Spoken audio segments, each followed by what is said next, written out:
उन्होंने विशेषकर आर्टिकल 14 और आर्टिकल 19 के संबंध में हमें जानकारी दी। वास्तव में बहुत ही महत्वपूर्ण आर्टिकल्स हैं, जहां हमें क्षमता नहीं थी, समानता नहीं थी, जहां पर हमें के लिए जान जरूरी है, जिस तरह से जीने के लिए जान जरूरी है, मिलने के लिए पहचान जरूरी है। हमारे पास हो चाहे जितने गम, पर उनसे लड़ने के लिए संविधान जरूरी है, उनसे लड़ने के लिए संविधान जरूरी है। प्यारे बच्चों, आपसे विशेषकर निवेदन है कि आपको बहुत ही छोटी सी नन्ही मुन्नी बेटी जो आज हमें संविधान क्यों जरूरी है इस विषय पर जानकारी देगी। तो परम श्रद्धेय पावनी सिंह हमारे बीच में उपस्थित हैं, वो आए। पावनी I, Pavni Singh, studying in Guru Hara Academy from class 5B, is going to deliver a speech on Constitution. The Constitution is a set of rules that guide how a country should work. The Constitution of India came into force on 26 January 1950. The task of writing the Constitution was given to Dr. B.R. Ambedkar. It took about 2 years, 11 months and 18 days to form the Constitution. This was all about the Constitution. Thank you. Jai Bhim, Jai Bharat. इस नन्ही मुन्नी बच्ची ने constitution के बारे में कितना अच्छे से अपने सुरों में बाबा साहब की बात को कहना चाहा। आप सभी लोग भी बहुत अच्छा बोल सकते हैं, आप सीखें। आपको सीखने के लिए ये एग्जाम्पल्स हैं, उदाहरण हैं, आप सभी लोग अच्छा बोल सकते हैं। अगले बार जो भी कार्यक्रम होगा उसमें आप निश्चित करें कि हमें सहभागी बनना है। तो आप सभी लोग हमारे साथ हैं ना? हाथ उठा करके बोलिएगा। क्या बोलेंगे? जय भीम, जय भीम, जय संविधान। मैं आगे अपनी बात को आगे बढ़ाते हुए Jai Bhim, my topic is freedom of speech. Firstly, I will speak about myself. My name is Anjani Kumari. I live in Kanpur. There are 4 members in my family. My father is serviceman. My mother is housewife. I study in class 5th. My school name is Saraswati Bal Vidya Mandir. My hobbies is drawing. I want to become lawyer. Good morning, everyone. Respected teachers, and my dear friends. Today I am going to speak about freedom of speech. It is one of the fundamental rights in our Constitution. It means we are free to express our thoughts and ideas. We can speak the truth without any fear. This right helps us share our views on what is right or wrong. This right, it was given us by Dr. Bhimrao Ambedkar through our Constitution. Freedom of speech is written Article 19(1)(a). It helps every citizen take part in democracy. We can write, speak, discuss and freely, but we must use this right wisely and respectfully.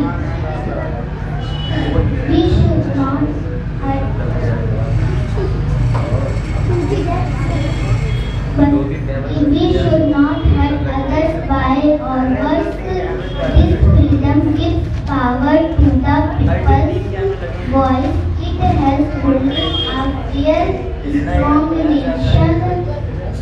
We must always fight for justice and equality. Let's respect our Constitution and use voice for good.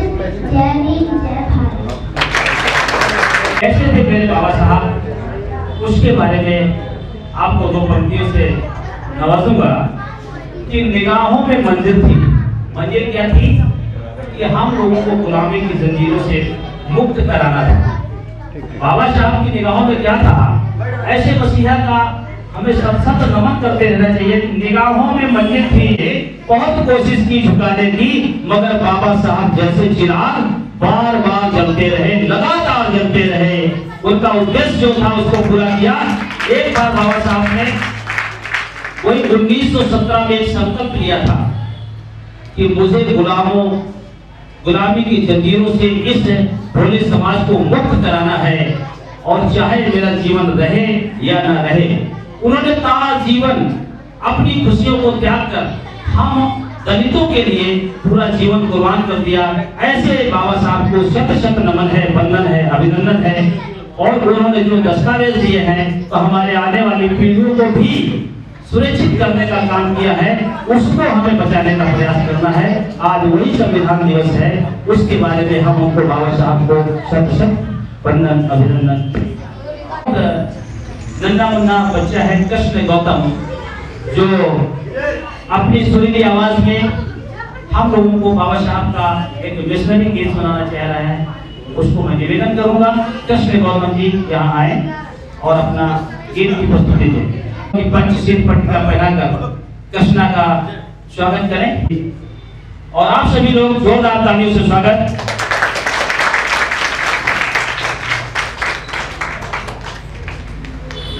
आदरणीय निर्णायक मंडल एवं हमारे मुख्यमंत्री महोदय, हमारे सभी प्रतिभागीगण और दूर से आए सभी अतिथिगण, मेरा नाम कृष्णा वर्मा है और मैं कानपुर का रहने वाला हूँ और मैं कानपुर ब्रांड स्कूल आदि विद्यालय नेहरू नगर में पढ़ता हूँ और मैं कक्षा 7 का छात्र हूँ। और मेरी हॉबीज यूट्यूब ब्लॉगर और सिंगर बनने की है और मेरा यूट्यूब चैनल भी है, अभी न्यू स्टार्ट किया है चैनल पे और मेरे चैनल का नाम है कृष्णा वर्मा ब्लॉग्स। और आज अगर देखा जाए तो मेरे पर 118 सब्सक्राइबर मेरे आज सुबह कंप्लीट हो गए हैं और आप सभी को एक गाना है वो मैं प्रस्तुत करने जा रहा हूँ। आशा करता है आप सभी को मेरा गाना पसंद है। सरवार दिए अंगारों में जिस्म जलाया है, तब जाके कहीं हमने सर पे केसरी रंग सजाया है।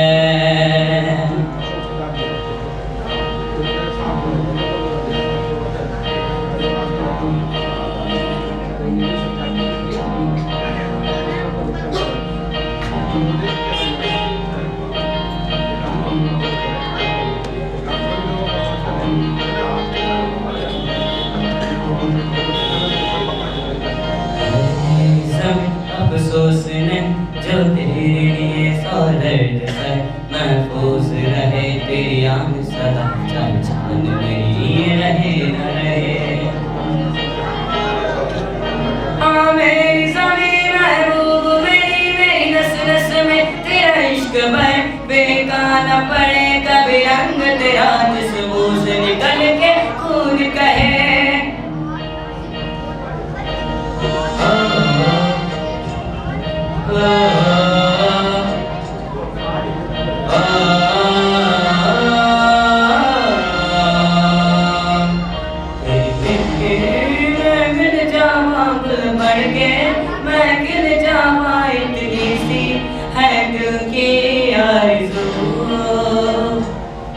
तेरी नदियों में बह जावा, तेरे खेतों में लहरावा, इतनी सी है दिल की आरज़ू। प्ले करो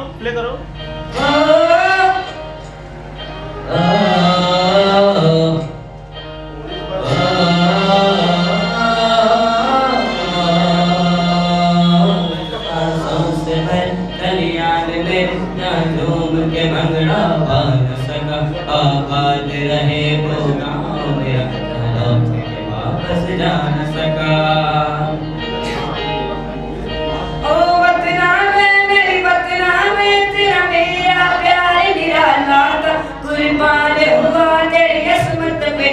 कितना नसीबों वाला था।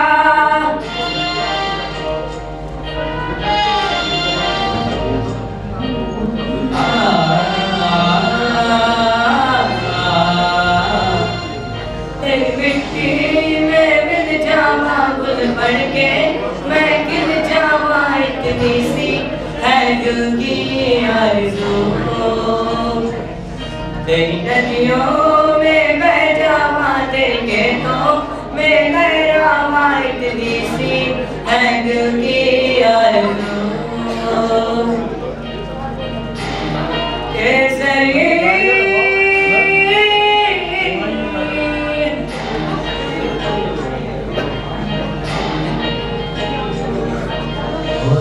मेरी तू हंसती रह, तेरी आंख घड़ी भर दम ना हो, मैं मरता था जिस्म पड़े अरे बड़ा कोई तोहफा नहीं है।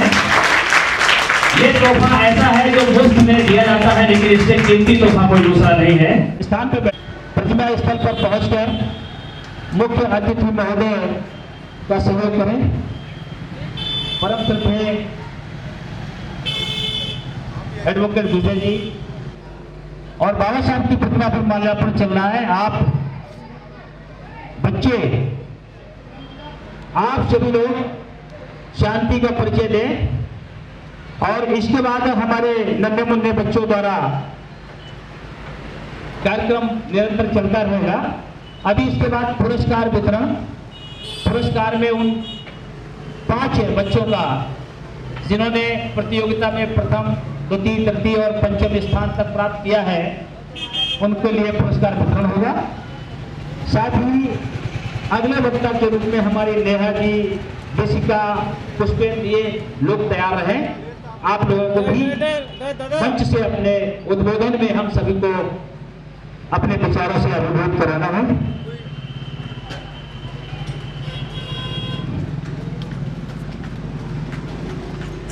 ये कितना सुहाना मौसम है। कहते हैं जिंदगी के कुछ लम्हे यादगार होते हैं, जिंदगी के कुछ लम्हे यादगार होते हैं, यूं तो दुनिया में कुछ खास लोग होते हैं। वैसे तो दूर होते हैं नजरों से, वैसे तो दूर होते हैं नजरों से, पर उनके एहसास सदैव पास होते हैं। ऐसे प्यारे थे हमारे बाबा साहब, जिनके द्वारा, जिन्होंने हमें वो खूबसूरत चीज दे दी है जिससे हमारा जीवन चलाने में बड़ा ही आसान हो गया है। ऐसा पवित्र ग्रंथ संविधान अपने जीवन भर की कमाई, अपने अध्ययन प्रदत्त किया है, वो प्रदान किया है हमें। ऐसे बाबा साहब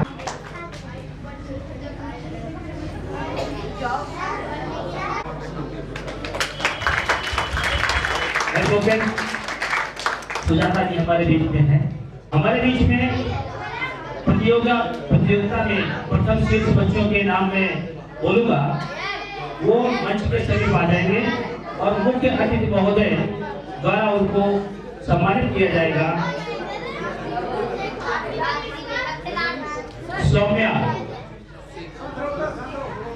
सौम्या जी, सौम्या गौतम कृपया मंच के समीप आए।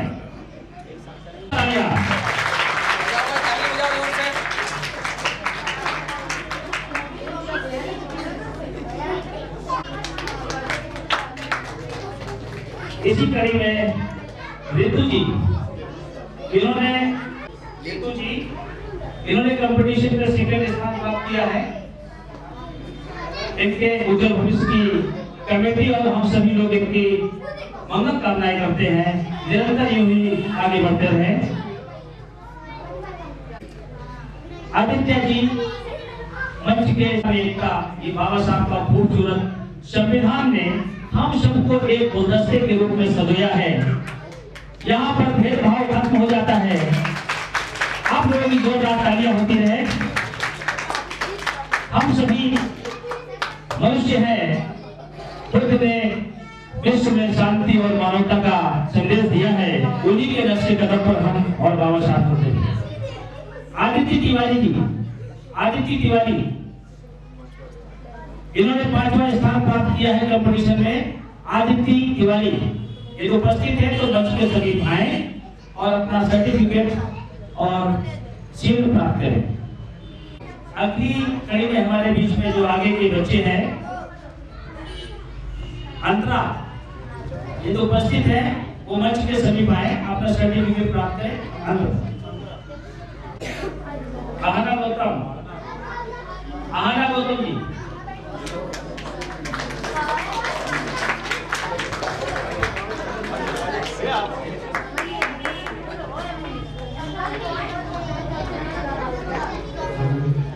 आहना गौतम। शिवांश के बाद में प्रशांत को। प्रशांत यहाँ पर उपस्थित है। प्रशांत आ गए। प्रशांत के बाद आहना। प्रशांत के बाद आहना। अब मैं मुख्य अतिथि से अनुरोध करूंगा कि आप अपना मंच ग्रहण करें, अपना स्थान ग्रहण करें। इसके अलावा मैं अन्य आए हुए अतिथि भी उपस्थित है। बेटा नम्रता,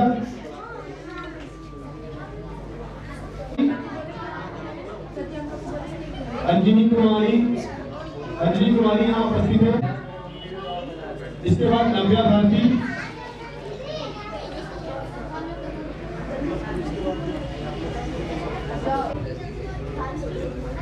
अब आगे बच्चों को बुलाया जाएगा। आगे के बच्चों को, सभी बच्चे जिन्होंने पार्टिसिपेट किया हुआ था, सभी बच्चों को कार्यक्रम को अपने YouTube के माध्यम से डालते रहते हैं। आप सभी लोग उनका समर्थन करें, उनके इस चैनल को सब्सक्राइब करें और साथ ही साथ उनके द्वारा आपके कार्यक्रम के हर मोमेंट को जो एकत्र करते हैं उसको देखें। वो समय में लाइव भी चलाते हैं, तो ऐसे इस चैनल के लिए आप लोगों को भी जोरदार तालियां, क्योंकि हर मोमेंट में वो हमारे साथ खड़े होते हैं।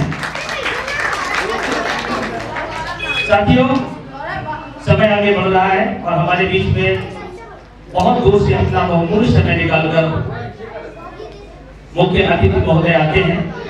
उनके विचारों से हम लोग यदि ओतप्रोत ना हो तो हमें ऐसा लगता है कि उनका समय व्यर्थ में जाएगा। इसलिए बिना देरी के अपने बीच में उपस्थित आज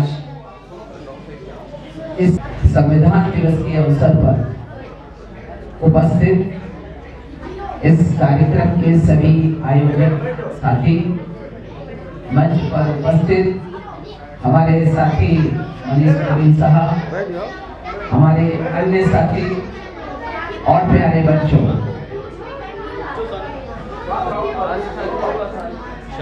आज मेरे लिए ये निश्चित रूप से बहुत ही प्रसन्नता का विषय है कि खास तौर से बच्चों के बीच में मुझे उपस्थित होने का अवसर मिला। लेकिन ये जो बच्चे हैं, बच्चे मुझे लगता है ज्यादा से ज्यादा 6-7 क्लास के बच्चे होंगे, ये छोटे बच्चे। तो इन छोटे बच्चों को मैं जितना संबोधित करूंगा उससे ज्यादा जो उनके गार्जियंस बैठे हैं मैं उनको संबोधन करने जा रहा हूं। भारत के संविधान के विषय में ये नादान बच्चे नहीं जानते कि भारत के संविधान ने भारत के लोगों को क्या किया। लेकिन ये हमारी जिम्मेदारी है कि हम इन आने वाली पीढ़ियों के भविष्य को सुरक्षित करने के लिए आपको बताएं कि भारत के संविधान का क्या महत्व है। भारत का संविधान केवल संविधान दिवस नहीं है, एक वो बहुत महत्वपूर्ण अवसर है जिसके विषय में मैं समझता हूँ वो कुछ बातें आपको जानना जरूरी है। आखिरकार भारत के संविधान ने 2-3 चीजें जो सामान्य भाषा में भारत के प्रत्येक नागरिक को दी, मैं उसकी तरफ आपका ध्यान दिलाऊंगा।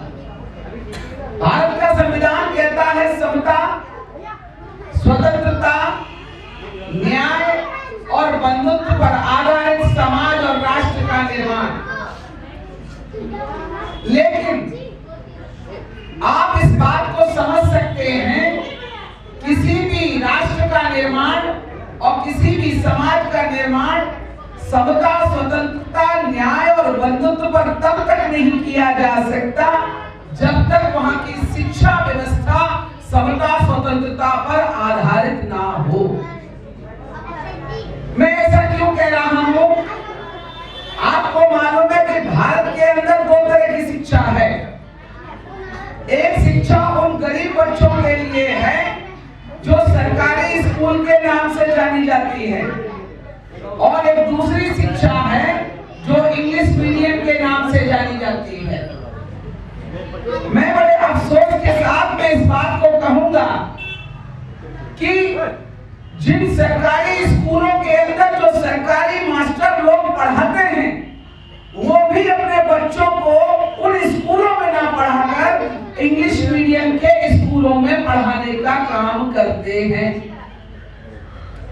जो शिक्षा का अधिकारी है, बेसिक शिक्षा अधिकारी, बेसिक एजुकेशन ऑफिसर, जो माध्यमिक और इंटरमीडिएट का जो ऑफिसर है, DIOS, district inspector of school, उनकी जिम्मेदारी है कि सरकारी विद्यालयों के अंदर शिक्षा बेहतरीन हो, लेकिन वो अपने बच्चों को कहां पढ़ाते हैं? इंग्लिश मीडियम में पढ़ाते हैं। अब एक सवाल बनता है, यदि आप अपनी जिम्मेदारियों का निर्वहन बहुत अच्छे तरीके से कर रहे हो, तो फिर अपने बच्चों को सरकारी स्कूल में ना पढ़ाकर प्राइवेट स्कूल में पढ़ा रहे हो, और गरीबों के बच्चे जहां सरकारी स्कूलों में पढ़ रहे हैं, वहां के कर्मचारियों की और वहां के टीचर्स की तनख्वाह इंग्लिश मीडियम के टीचर्स से बहुत ज्यादा है। फिर ऐसा क्यों है? दूसरी बात, पूरे देश के अंदर एक खासियत है, जब ये हमारे बच्चे स्कूल से बाहर निकलेंगे और जब डॉक्टर बनना चाहेंगे, इंजीनियर बनना चाहेंगे, वकील बनना चाहेंगे, या जज बनना चाहेंगे, कलेक्टर बनना चाहेंगे, तो आपको पता होना चाहिए उस समय एग्जाम सबका एक होगा। सरकारी स्कूल के निकलने वाले बच्चों का भी एग्जाम वही होगा, और इंग्लिश मीडियम से निकलने वाले बच्चों का भी एग्जाम वही होगा। अब सवाल ये है, जिन सरकारी स्कूलों में बच्चों को अंग्रेजी की बेहतरीन शिक्षा दी नहीं जा रही, जिन सरकारी स्कूलों में बच्चों को बेहतरीन शिक्षा उपलब्ध नहीं कराई जा रही, जब वो बच्चे उस एग्जाम को फाइट करेंगे उन इंग्लिश मीडियम के बच्चों के साथ में, क्या ये सरकारी स्कूल में पढ़ने वाले बच्चे उनका मुकाबला कर पाएंगे? एक दूसरा सवाल, आखिरकार सरकार ने सरकारी स्कूल का सिलेबस और अंग्रेजी स्कूल का सिलेबस अलग अलग क्यों रखा? मेरा ये सवाल है भारत सरकार से और प्रदेश की सरकार से, अगर इंग्लिश मीडियम स्कूल का सिलेबस अच्छा है तो उसे हिंदी मीडियम में लागू कर दो, और अगर हिंदी मीडियम का सिलेबस अच्छा है तो उसे इंग्लिश मीडियम के स्कूल में भी लागू करना चाहिए। इसका क्या मतलब है? जब बच्चे एक ही किताब को पढ़ेंगे, चाहे वो इंग्लिश मीडियम में पढ़ ले और चाहे हिंदी मीडियम में पढ़ ले, अगर किताब एक होगी और परीक्षाएं एक होगी तो वो बच्चे भी उनका मुकाबला करने लायक बनेंगे। इसलिए मैं आपको इस बात की तरफ सबसे ज्यादा ध्यान दिलाना चाहता हूँ, अगर इस देश को आप सुरक्षित रखना चाहते हो और इन बच्चों के भविष्य को सुरक्षित रखना चाहते हो, तो जागरूक आपको बनना पड़ेगा। जागरूक क्या बनना पड़ेगा? हमको ये बात समझनी पड़ेगी, यदि हम भारत के संविधान को और अपने बच्चों के भविष्य को सुरक्षित रखना चाहते हैं, तो फिर हमें भारत के संविधान के दिए उन प्रावधानों को भी समझना होगा। डॉक्टर बाबा साहब अम्बेडकर की यदि आप मूर्ति लगाकर केवल अगरबत्ती लगाओगे और यदि केवल उन्हें फूल माला पहनाकर संविधान दिवस मनाकर घरे चले जाओगे, तो आप याद रखो हमारे बच्चों का भविष्य सुरक्षित रहने वाला नहीं। सुरक्षित कैसे होगा? आपकी जिम्मेदारी है, बच्चे को सुबह उठाओ, बेटा पढ़ो। आपकी जिम्मेदारी है, बच्चे के स्कूल का होमवर्क पूरा हुआ या नहीं हुआ एक बार उससे पूछो। आपकी जिम्मेदारी है, एक बार उससे पूछो बेटे पढ़ने में क्या तुम्हारी दिक्कतें हैं जिसे हम दूर करें। आपकी जिम्मेदारी है, आप बच्चे से पूछो कोई तुम्हें स्कूल में परेशान तो नहीं करता है। ये आपकी जिम्मेदारी है कि हमारे कपड़े थोड़े से पुराने हो जाए चलेगा, घर में टीवी, घर में मोबाइल, वो अन्य खर्चे कम हो जाए चलेगा, लेकिन बच्चों की शिक्षा की जरूरतें नहीं रुकनी चाहिए। अगर आपने ऐसा किया, यदि आपने वो त्याग किया, यदि आपने वो बलिदान किया, तो निश्चित रूप से आपका बच्चा यदि कलेक्टर बनेगा तो याद रखना वो केवल उद्धार नहीं करेगा, केवल अपने परिवार का उद्धार नहीं करेगा, बल्कि उस समाज में वो आदमी पैदा होगा जो सैकड़ों नहीं, हजारों नहीं, लाखों लोगों को दशा और दिशा दिखाने का काम करता है। कलेक्टर कोई नौकरी नहीं है, कलेक्टर कोई नौकरी नहीं है। कलेक्टर जिले का क्या होता है? मालिक होता है। उस जिले में रहने वाले लाखों जो लोग होते हैं, लाखों लोग उसकी बात को मानने के लिए, उसके दिशा निर्देश को मानने के लिए बाध्य होते हैं। जज बनना कोई नौकरी नहीं है, कोई नौकरी नहीं है जज बनना, लेकिन जब घर में से कोई जज बनता है तो समाज को न्याय देता है और अन्याय करने वालों को सजा देता है। इसलिए इस अवसर पर मैं संक्षेप में केवल 2 बात आपके सामने कहना चाहता हूं। नंबर 1, इन बच्चों के भविष्य को अगर सुरक्षित रखना है तो हमें अम्बेडकरवाद को अपनाना होगा। अम्बेडकरवाद क्या है? सामान्य अर्थों में आपको बता देता हूं, समता, स्वतंत्रता, न्याय और बंधुत्व पर आधारित जो सोच रखता है, जो अंधविश्वास से बाहर है, पाखंडवाद से बाहर है, उसी का नाम है अम्बेडकरवाद। ऐसी विचारधारा को अपनाकर अपने बच्चों को आप तार्किक बनाओ, नंबर 1। और नंबर 2, जो हमारे संत गाडगे महाराज ने कहा था, उस बात को कहूंगा, अगर पैसे की कमी है और बर्तन नहीं है तो रोटी हाथ पर रखकर खा लेना, पूरी रोटी ना मिले तो आधी रोटी खा लेना, लेकिन बच्चों की पढ़ाई में कभी भी किसी भी बात का समझौता नहीं करना। जितनी भी हमारी ताकत है पूरी ताकत लगाकर बच्चों को पढ़ाने की कोशिश करना, जिससे हमारा ही नहीं पूरे समाज का विकास होगा। आप ऐसा करोगे। आपने मेरी बात को बड़े ध्यान से सुना। आप सबका दिल की गहराइयों से बहुत बहुत धन्यवाद, आभार। जय भीम, जय भारत, जय संविधान।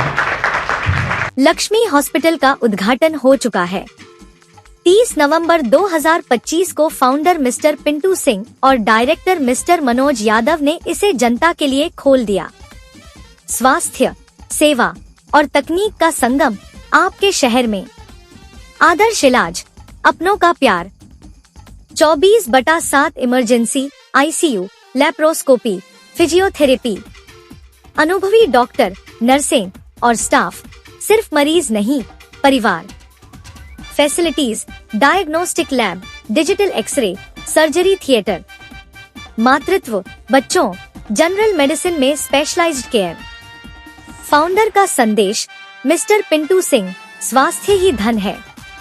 हम हर दर्द को कम करेंगे, हर सपने को बढ़ाएंगे। डायरेक्टर का वादा, मिस्टर मनोज यादव, नए हॉस्पिटल, नई उम्मीद। सेवा में कोई कमी नहीं। लक्ष्मी हॉस्पिटल, आपके करीब, आपके लिए। रामादेवी चौराहा, कानपुर 085739588698। लक्ष्मी हॉस्पिटल स्वास्थ्य सेवा। लक्ष्मी हॉस्पिटल, निरोगी जीवन, समर्पित सेवा। लक्ष्मी हॉस्पिटल का उद्घाटन हो चुका है। 30 नवंबर 2025 को फाउंडर मिस्टर पिंटू सिंह और डायरेक्टर मिस्टर मनोज यादव ने इसे जनता के लिए खोल दिया। स्वास्थ्य, सेवा और तकनीक का संगम आपके शहर में। आदर्श इलाज, अपनों का प्यार, इमरजेंसी, आईसीयू, लैप्रोस्कोपी, फिजियोथेरेपी, अनुभवी डॉक्टर, नर्सिंग और स्टाफ, सिर्फ मरीज नहीं, परिवार। Facilities, diagnostic lab, digital x-ray, surgery theatre, मातृत्व, बच्चों, जनरल मेडिसिन में स्पेशलाइज्ड केयर। फाउंडर का संदेश, मिस्टर पिंटू सिंह, स्वास्थ्य ही धन है। हम हर दर्द को कम करेंगे, हर सपने को बढ़ाएंगे। डायरेक्टर का वादा, मिस्टर मनोज यादव, नए हॉस्पिटल, नई उम्मीद, सेवा में कोई कमी नहीं। लक्ष्मी हॉस्पिटल, आपके करीब, आपके लिए। रामादेवी चौराहा, कानपुर 085739588698। रेटिंग, लक्ष्मी हॉस्पिटल स्वास्थ्य सेवा। लक्ष्मी हॉस्पिटल, निरोगी जीवन, समर्पित सेवा। नमस्कार, मेरा नाम डॉक्टर एस.जी. वर्मा है। मैं एक न्यूरो सर्जन हूँ और आज मैं इस हॉस्पिटल लक्ष्मी हॉस्पिटल रामा देवी की ओपनिंग में आया हुआ हूँ।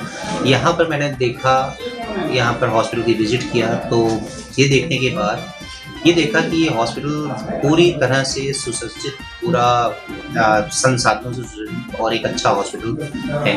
और साथ ही साथ ये हॉस्पिटल ऐसा बनाया गया है, या यहाँ के जो डायरेक्टर्स हैं उनसे बात हुई है हमारी, तो ये कह रहे हैं कि ये बेसिकली ये हॉस्पिटल हमने उन निर्धन या गरीब जनता के लिए बनाया है जो बहुत सारी चीज़ें या बहुत महंगे इलाज की वजह से काम नहीं कर पाते हैं। तो हमें लग रहा है कि ये हॉस्पिटल जो है एक अच्छा हॉस्पिटल होगा और निर्धन गरीब लोगों के लिए, और उसके लिए एक कदम की तरह काम करेगा। अच्छा, ये लक्ष्मी हॉस्पिटल जो जीटी रोड, रामा देवी चौराहा, कानपुर नगर में स्थित है और यहाँ पर सारी सुविधाएं, सारा सब कुछ है। और हम चाहेंगे कि जो भी गरीब निर्धन वगैरह हैं यहाँ पर जो है अपना इलाज कराएं और ताकि उनको सुख सुविधाएं अच्छी और ठीक हो। नमस्कार, मैं डॉक्टर M.K. अंसारी, स्किन रोग विशेषज्ञ। मैं आज यहाँ लक्ष्मी हॉस्पिटल के उद्घाटन में उपस्थित रहा। यहाँ की व्यवस्थाएं बढ़िया हैं। यहाँ क्षेत्र के लोगों को उचित उपचार के लिए सारी सुविधाएं उपलब्ध हैं। इसी के साथ सबको इसके लिए बधाई हो। मेरा नाम अजय वर्मा है और आज दिन रविवार 30 नवंबर 2025 को रामा देवी चौराहे के दक्षिण क्षेत्र में एक हॉस्पिटल खुला है, लक्ष्मी हॉस्पिटल, जो कि हमारे छोटे भाई पिंटू सिंह गौतम, डॉक्टर योगेंद्र, अंबेडकर स्वास्थ्य सेवा समिति के नाम से पहले से जो रजिस्टर्ड है उनके द्वारा जो चलाया जा रहा है। इसकी बहुत बहुत शुभकामनाएं, बहुत बहुत मंगल कामनाएं और समस्त क्षेत्रवासियों को इस हॉस्पिटल से ढेर सारा लाभ, जो कि दूसरे अन्य हॉस्पिटल में, प्राइवेट हॉस्पिटल में जो शोषण होता है आर्थिक मानसिक, उससे निजात दिलाने के लिए, ठीक है, इस हॉस्पिटल का उद्घाटन किया गया है। और ये मेरी बहुत बहुत शुभकामनाएं, बहुत आगे जाए ये हॉस्पिटल, बहुत आगे बढ़े। मेरा नाम योगेंद्र गौतम है और ये लक्ष्मी हॉस्पिटल का आज उद्घाटन किया गया है, जिसमें कि हमारे पूर्व CMO सर डॉक्टर लीला प्रसाद सर जी के हाथों द्वारा और हमारे पूज्य पिताजी के हाथों द्वारा ये उद्घाटन किया गया है।